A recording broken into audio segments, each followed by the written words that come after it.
Hi, welcome to Top 5 Things That Therapists Should Do to Attract Clients Consistently.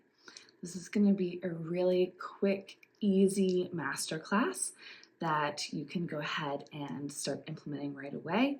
It's kind of in a checklist format. So we're just going to dive in, and hopefully this will just take us a little bit to get through.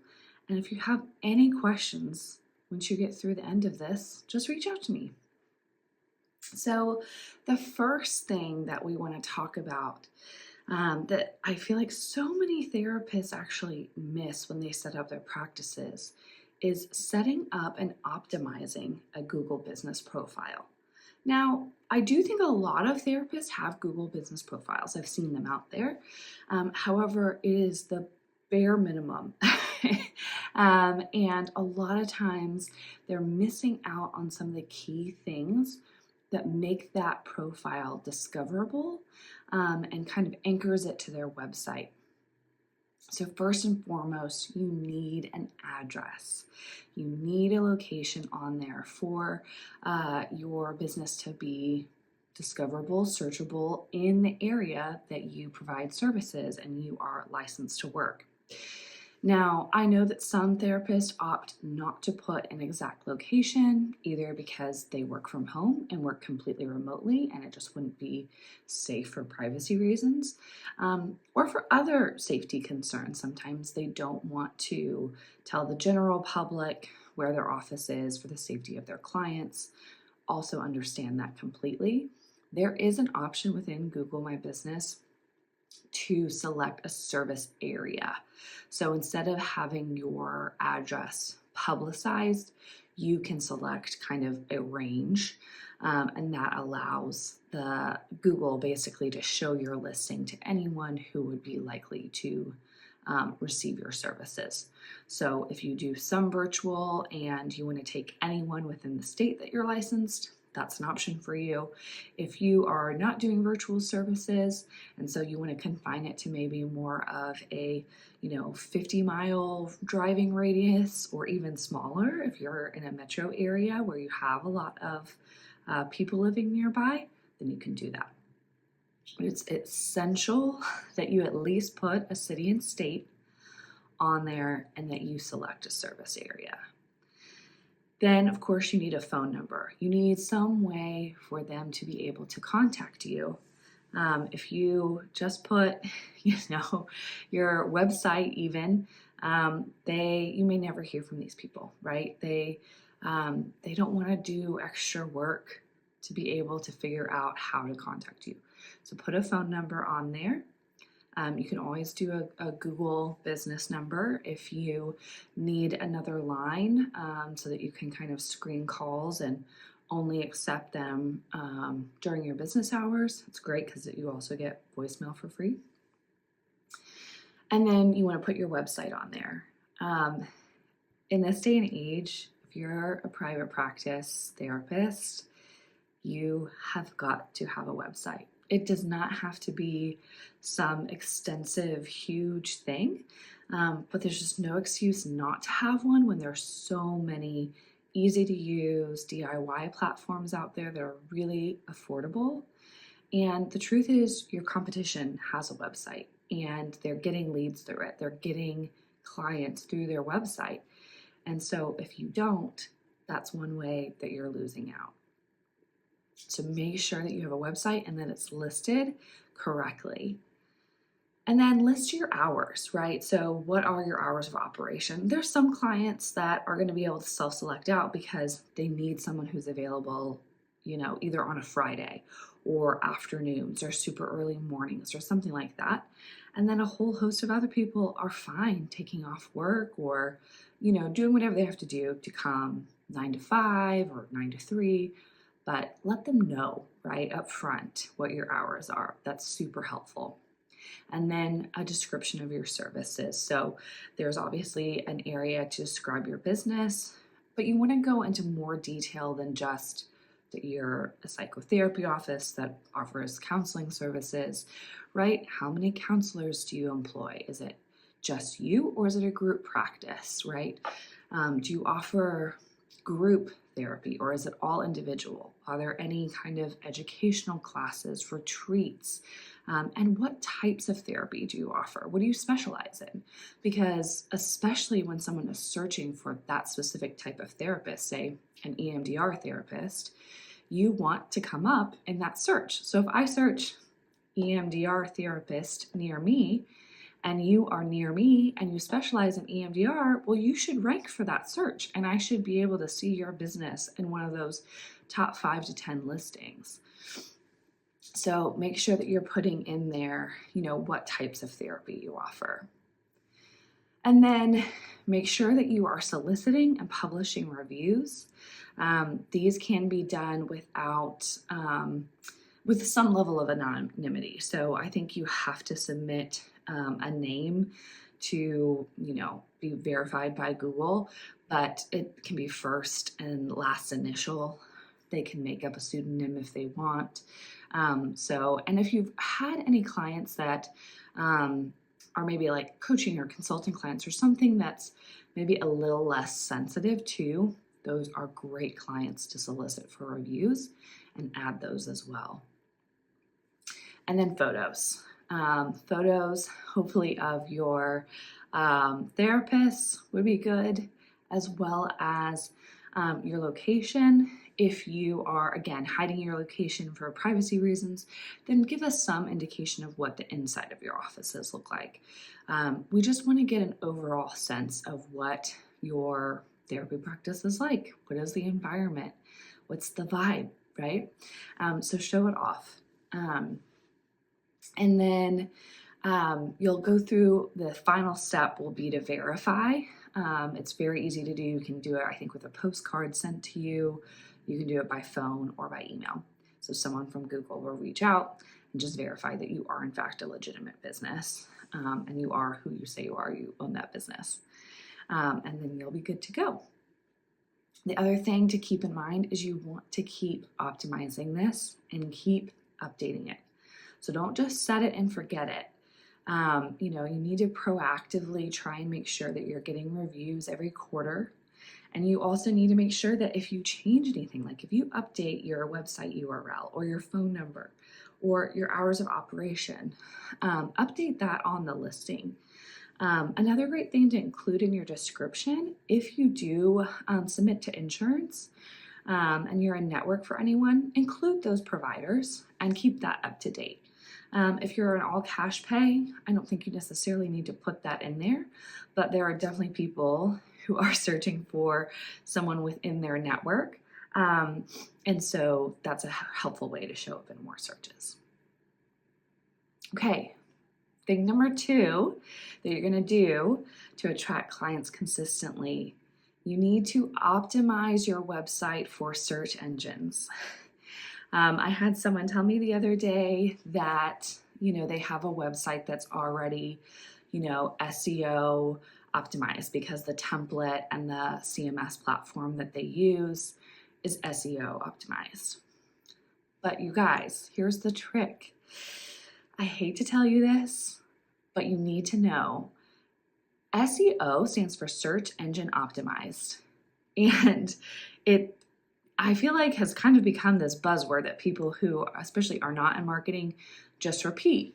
And it's like, well, yeah, Google finds my business. If you type in the name of my business, it comes up in Google search results. So I must be SEO optimized. That's not how it works. And I like to compare it to AI searches.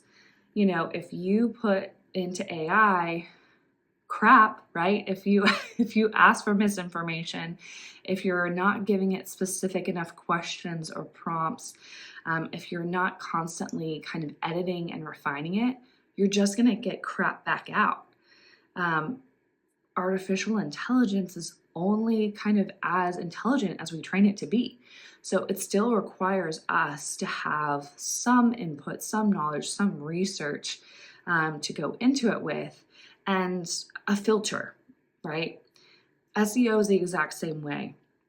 So even if you have a platform that supports being search engine optimized, which most of those DIY platforms that I mentioned do, it still doesn't mean that your website is showing up in all the different searches that it could and should be.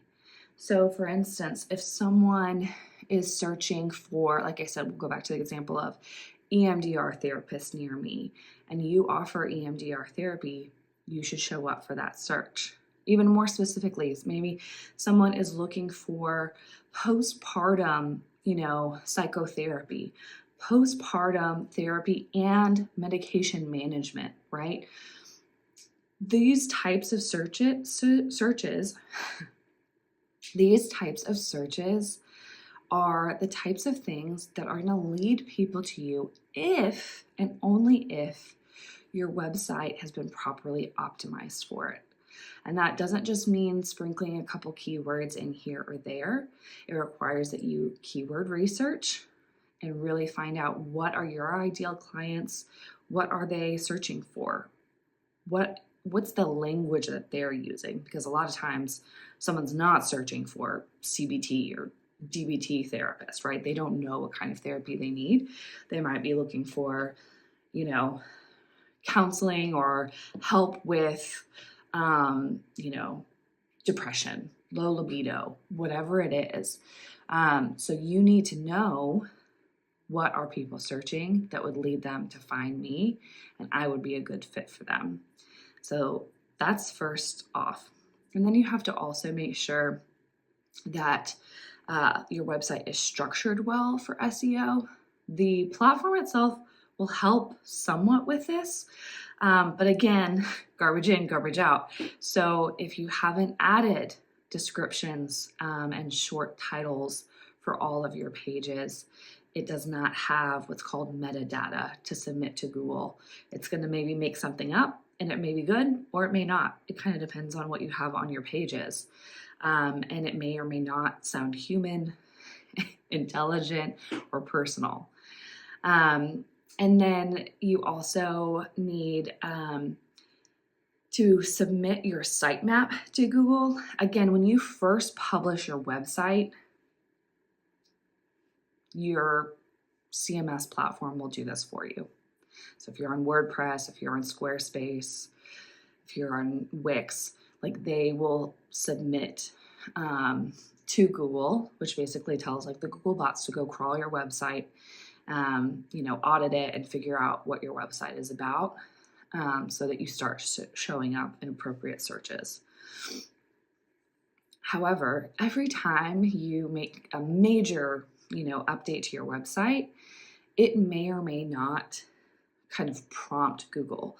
So I'm not talking about tweaking some words here or there, or updating an image, or, removing one staff member and adding another.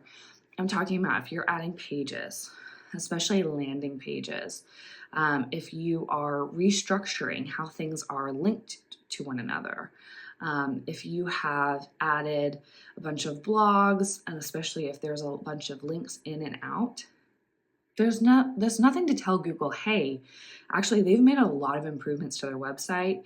You might want to go check it out because there's a few more things that you need to kind of log.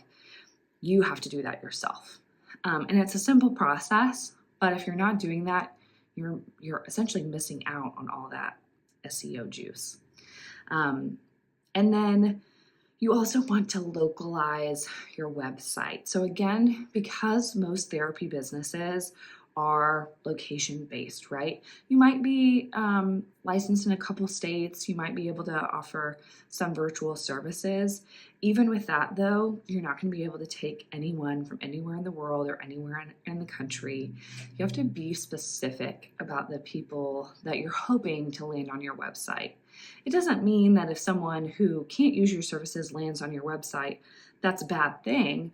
But obviously, you don't want to be spending your time, your capacity, and your resources attracting people that inevitably can't pay you for your services.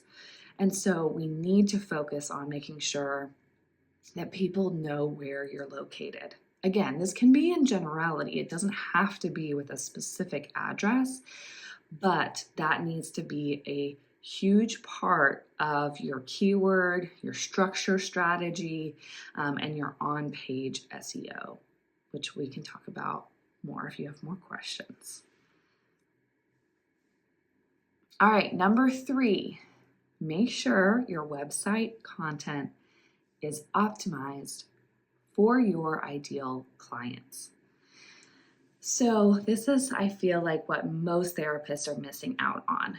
When I do audits of websites, I would say the number one issue that I see is it might be beautiful, it might have actually some really nice copy, some really professional headshots, and I can pretty much understand, what services they offer, maybe even how to get in contact.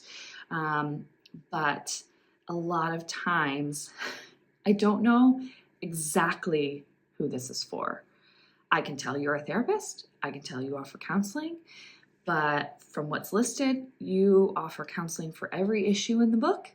And from the photos that I see, you help families, you help individuals, you help adolescents, you help children, you help the elderly, you help. And so I can't really figure out, well, are you actually going to be good at helping me? I mean, it seems like you're qualified, sure, to help me, but will we be a good fit?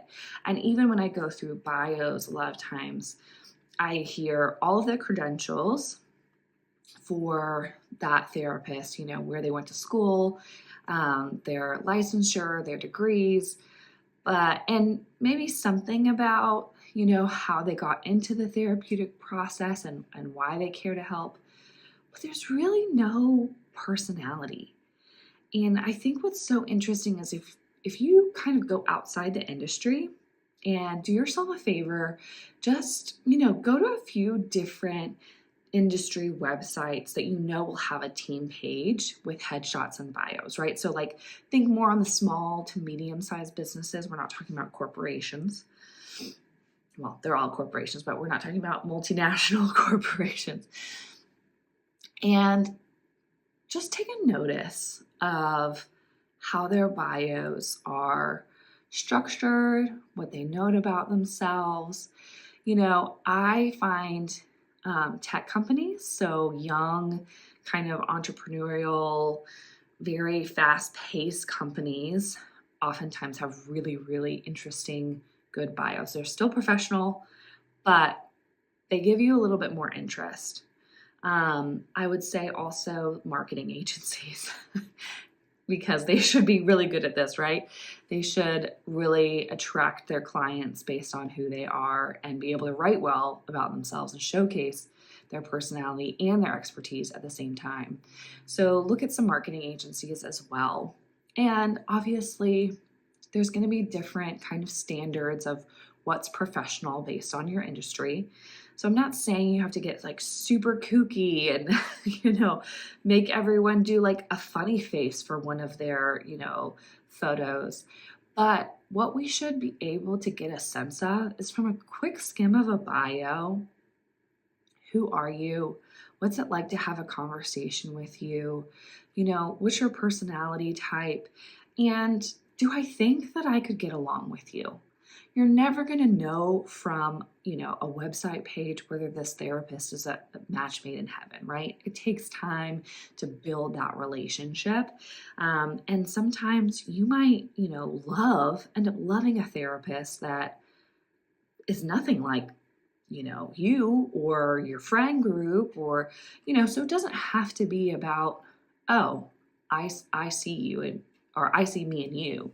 It doesn't have to be like attracts like, but people have already a concept of, I need someone who is just really patient, really gentle. I'm super sensitive. I'm really scared to go to therapy. I need someone who's just going to be really, really supportive and calm. There's other people who are no, I need someone who's going to tell me like it is. And then, you might have an adolescent, for instance, who is they don't want to go to therapy. They feel like they don't need it. And it's just going to be another adult telling them what to do. And so how would you communicate to that person, that you're going to give them respect, that you're going to give them the floor, that you're there to hear, and champion them and their story and help them make sense of their life and their goals. So I think that there's a lot that can be done on therapy websites in terms of really catering the content to your ideal client. This also means that you're going to have to define who your ideal client is.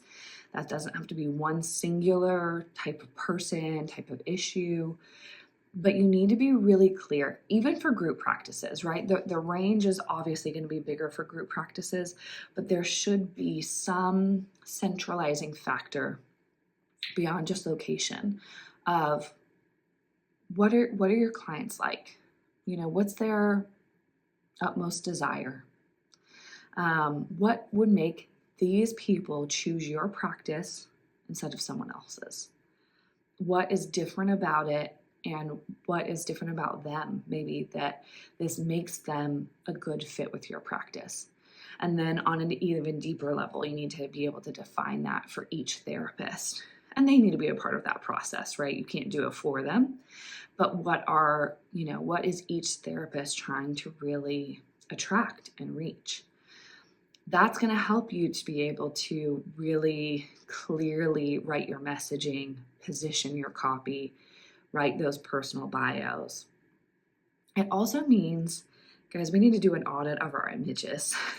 There's so many beautiful settings, mountains, or stacked stones, and on the beach, and I even see some photos that are like people in distress, right? They've got their hands on their head and they obviously look worried, or they're crouched in a corner and it's black and white, right?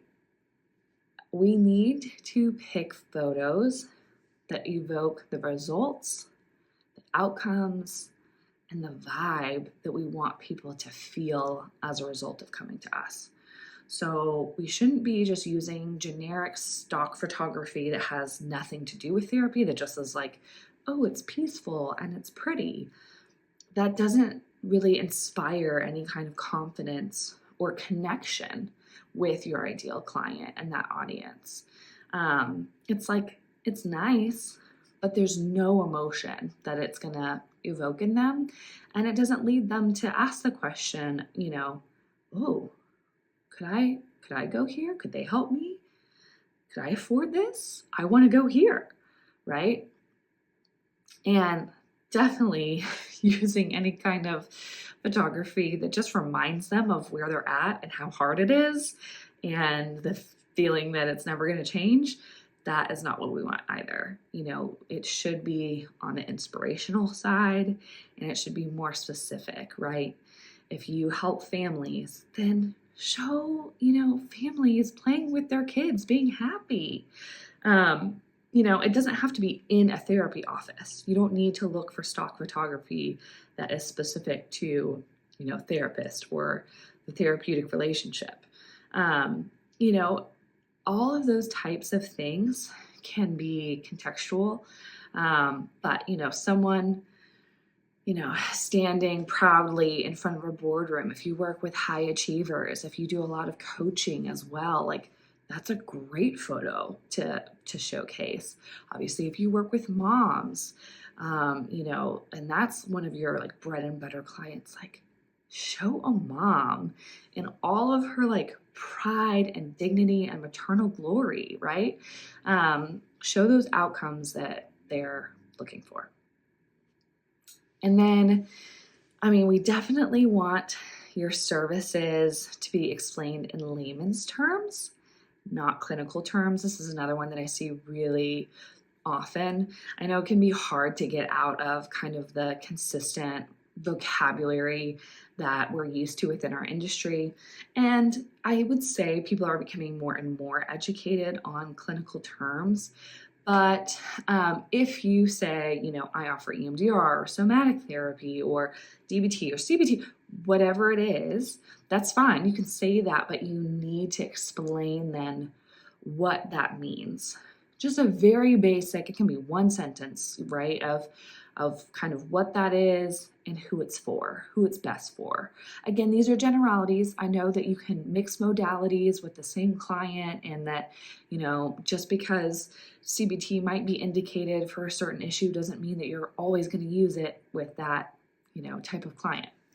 But giving your, audience more information and more clarity is only going to help you. It's not going to hurt you. And the same goes for listing payment options and cost expectations. This is kind of a hot button topic, and we can debate it. I don't think you necessarily have to publish your pricing. If you have a flat fee, for say an hourly rate, I don't think you have to put that on there. And I know a lot of therapists don't, because they do sliding scale, right? And they leave it up to their discretion to be able to change it. And a lot of times, things are crazy. You might need to raise your rates every 6 months. And so you don't want to have to update that and remember every 6 months. However, what is really important is obviously you need to have a disclosure statement on there about your payment options. That's required by law. So every therapist should have that on their website. And you also need to let them know if you accept insurance and who you're in network with, what that process looks like.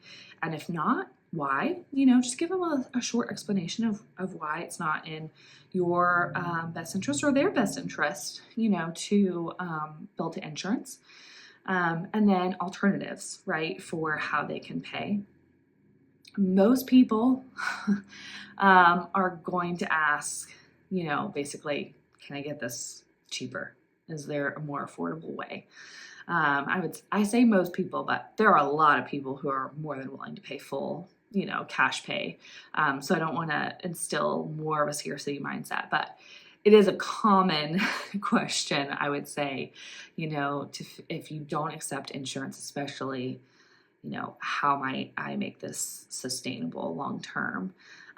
Because if someone, needs to come once a week, it is a sizable investment, right?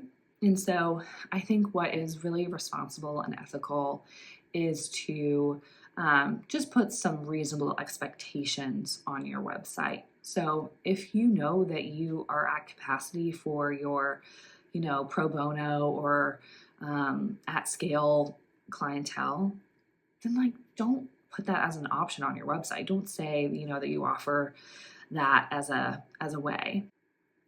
But you need to have on there whether or not you accept insurance and which ones.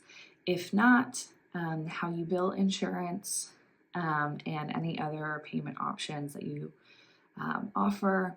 Think about maybe doing packages.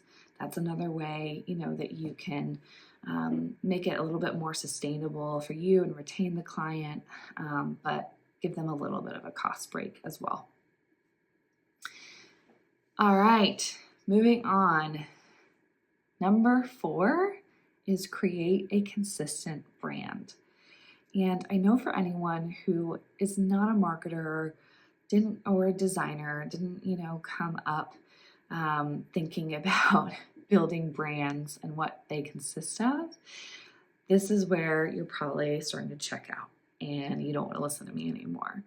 But I really believe that creating a consistent brand is so important. First and foremost, your brand is not a logo, okay? Your brand is not simply what you look like. Your brand is your story. I mean, put it in really simple terms, it's your vibe, right? Your brand is whatever your practice is trying to do and say and be in the world. So if people don't understand your brand, they don't understand your practice. They might understand you offer counseling services. They don't know for who. They don't know what motivates you. They don't know your values, your ethics, what your specialties are, what your superpowers are. They don't get any of that. They don't understand the personalities that are at play. So they don't know if they're going to get a therapist who, is joking with them all the time and can take their dark sense of humor and grief, Or if they're going to get a therapist who's like super straight-laced and buttoned up and, you know, their image of Freud. So I think what is really important when you start to think about building a brand is, one, it doesn't have to be overwhelming. Okay, you can outsource this to someone and pay very, very little to get a simple brand kit and brand guidelines. And that usually consists of a look and feel. So any kind of logo, word marks, fonts. You should have at least like 2 or 3 fonts that you're using consistently with your business. Colors, right? You need to have a color palette. It shouldn't just be one color. It shouldn't even really just be 2 or 3. But at bare minimum, you need 3 because you need usually a background color and a foreground color, and you need to have light and dark options. And they need to have enough contrast that they are disability approved. And there's a tool you can use, a contrast checker, to do this if you were DIYing yourself. I have built all of my brands myself. I am not a designer. I do not have a graphic design background. I've never taken a single graphic design class on my own in school, nothing. And I've been able to DIY fairly decent brands, on my own. And I think that is possible is because, do I think it'd be worth it to invest in a designer to build me a brand? Absolutely. I would love to do that one day, actually. I know that they could do something so much better than what I've come up with. But again, at the end of the day, it's not about having some really sexy logo or even some cool tagline or the prettiest colors you've ever seen. Really, a brand is about a story. And it's a story, short story that you can repeat over and over again. So your colors, the fonts that you choose, any kind of textures or backgrounds, even the image styles that you pick should evoke that same feeling, that they should reinforce that story. They should, tap into the desires of your audience and who they want to become. And so that's why, especially for therapists, I just think brands are so important. It's not necessarily, creating a personal brand. It's a brand for your practice. And what it allows you to do is just be consistent. So when someone sees your content online, it doesn't need your logo on it because you're using the same style, the same feel over and over again to where people are just used to how you sound and how you look, and they recognize you over time, right? You're not going to become a household name like Coca-Cola, but for the people who subscribe to you, whether email or social, they're getting your content consistently and you're showing up in their feed, they are absolutely going to recognize you and start to know you for your vibe, your expertise, your particular personality and style. That's why it's so important to have a brand. It really just builds that consistency and recognizability. And over time, that's also going to build trust. Okay, last but not least, my favorite. Number 5, you need to set up a content marketing engine. So content is not just social media. Content can be emails, blogs, PDFs, videos, or it could be socially native content. What I love about content marketing is that it not only adds to your SEO if you're publishing things on your channels, on your properties that you own, especially on your own website, it's driving people to your website, but also expands your reach. You're actually able to attract new clients and new audiences, and it allows you to build trust and then keep you top of mind. So even with like an email list is a perfect example. Your email list might be a mix of, inquiries that you've gotten, so people who have never had a session with you, and maybe current clients that you're working with now, as well as former clients. It may also even have, other people in your network, so other therapists that have been referring to you. Now, ideally, you're going to segment your email list, so you're not necessarily emailing all of these people at the same time or with the same content. But even if you were, think about how often then you would have clients maybe who are lapsed, maybe who you saw a couple of years ago, they really liked you, but they kind of, got through whatever they were going through at the time. And you guys decided, that it was time to go your separate ways and that they had kind of achieved their goals. But now, 2 years later, they just experienced something really awful and they're out of their depths and they're looking for someone super supportive again, or they just haven't even thought yet about reaching out for help. And you hit their inbox and you're a reminder, hey, I'm here whenever you need me. And by being top of mind like that, you're more likely to re-engage that client and get them back on your caseload when they need you. Exact same thing with other therapists and referrals, right? Especially if you add any kind of new services, new hours, or new style, like if you started offering intensives or group instead of individual session. I mean, that is an awesome time to let everyone in your network know, hey, if this is an option your clients have been looking for, or someone that that you can't serve, I'm offering it now, right? Keeps you top of mind. Most importantly, though, content marketing gives you so much real estate. Think about if your website is your homestead, right?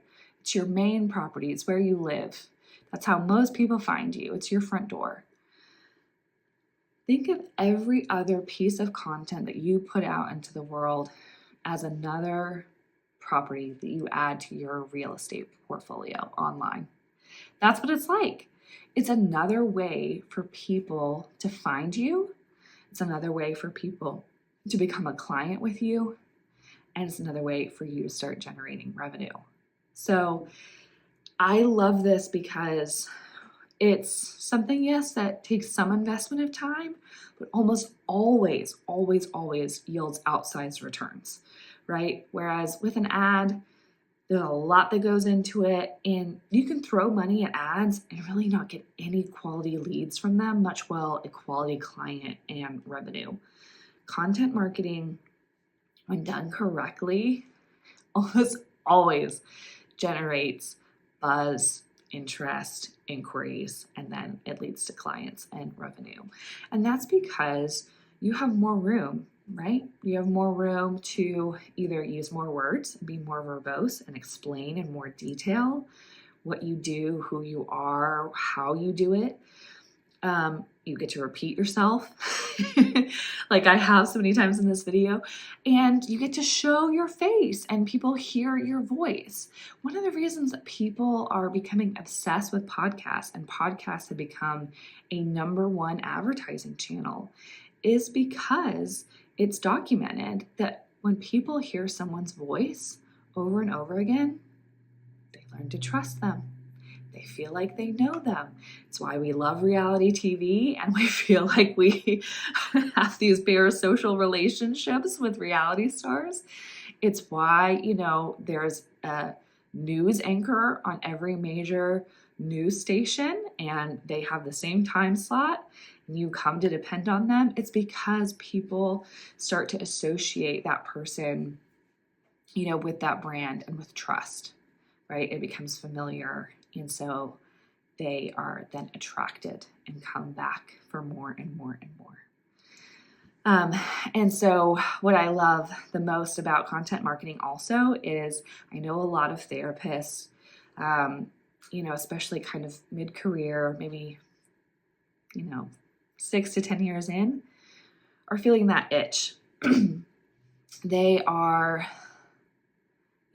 realizing that this isn't sustainable for the next 30, 40 years, right? Even if they've got a manageable caseload now, they're making good income, at some point they want to be able to either scale, be able to take a step back and reduce their caseload and get their hands in a few other things, or they want to be able to create a practice that can exist outside of them, that maybe they could sell at some point. And so, both of those options as you're looking towards the future, sustainability, as well as retirement, and just future proofing, it usually requires that therapists begin to expand their services, only because, as we all know, you're limited, right, by your capacity. There's only so many hours in the week, and if all you're offering is one-on-one services,